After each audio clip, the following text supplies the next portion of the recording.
Welcome to The Explainer.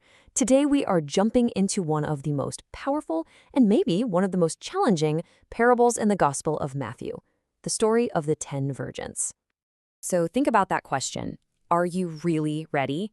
Because this story, straight from Jesus himself, is all about that. It's an intense look at what it means to be prepared and what happens when you're not. All right, so here's how we're going to break this down. First, we need to get the context right. Then we'll take a peek inside a first-century wedding. This part is super important. After that, we'll walk through the story verses 1 through 13. And finally, we'll pull it all together to see what it means. So, let's start with the big question. Why did Jesus even tell this story? It wasn't just some random tale he came up with. Not at all. It was actually a direct answer to a very specific question his apostles had. And that's the key right there. This parable doesn't just exist in a vacuum. It's part of a much bigger conversation Jesus was having with his followers about, the end of the world and his return. They wanted to know how to be ready, and this story was a big piece of his answer. Okay, now this next part is fascinating, and honestly, it's the secret to unlocking the whole parable. We have to step back in time and understand what a wedding was actually like back then, because if you miss this, the story just doesn't hit with the same power. So, Jewish weddings happened in a few stages, but it's that last stage, the procession, that this whole story hinges on. Picture this. The groom could show up at any time, usually at night, and it was a total surprise. The bridesmaid's one job was to be ready, lamps burning, to light the way for his big entrance. If your lamp went out, that was a huge deal. It wasn't just embarrassing, it was a massive sign of disrespect. All right, with that wedding scene in our minds, let's jump into the parable itself. We're looking at verses 1 through 5, where Jesus sets the scene and introduces us to our main characters. Right from the get-go, Jesus splits the 10 virgins into two groups, 5 wise and 5 foolish. Now, here's what's so interesting. They're all in the same place, waiting for the same person.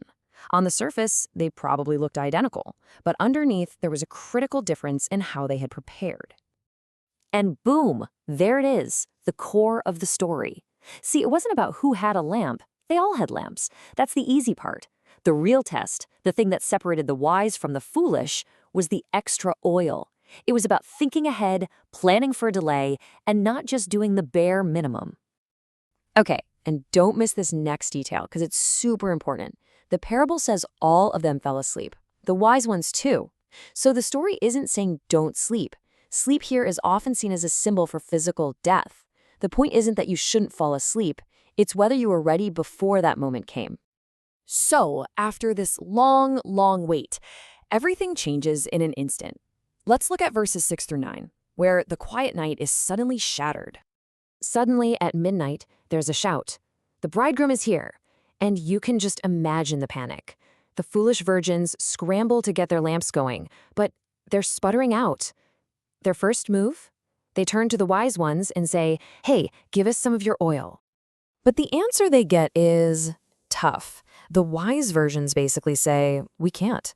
There might not be enough for all of us." And this is where the symbolism gets really powerful. That oil, it represents our own spiritual readiness, our faith, our character.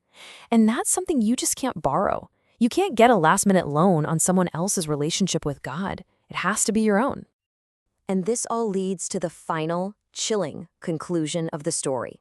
Let's look at what happens in verses 10 to 13. So while the foolish are out trying to find oil, the bridegroom arrives. The wise virgins, the ones who were ready, go into the wedding feast with him, and the door is shut. When the others finally get back and knock, begging to be let in, the answer from inside is just devastating. "Truly I tell you, I do not know you." Remember that wedding custom we talked about? This is where it pays off. In that culture, once the party started and the door was shut, that was it. No latecomers. It was a firm rule. And symbolically, that shut door is powerful. It represents a point of no return, a final judgment where the window of opportunity has closed forever. So let's pull all these threads together. What's the big takeaway here? Let's do a quick rundown of what all these symbols mean to really make it stick.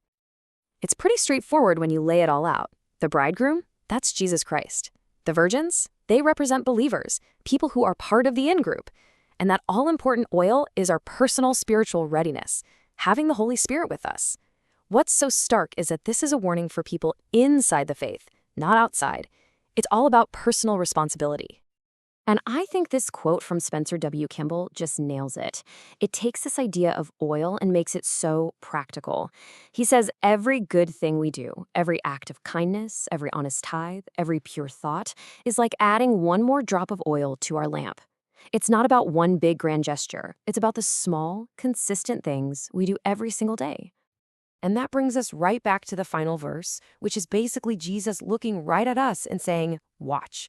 Be ready, because you have no idea when the moment will come. This isn't about living in fear. It's about living in a state of joyful readiness. The story leaves us with that one lingering question. It's not a matter of if the bridegroom is coming. It's a matter of, will your lamp be burning when he gets here?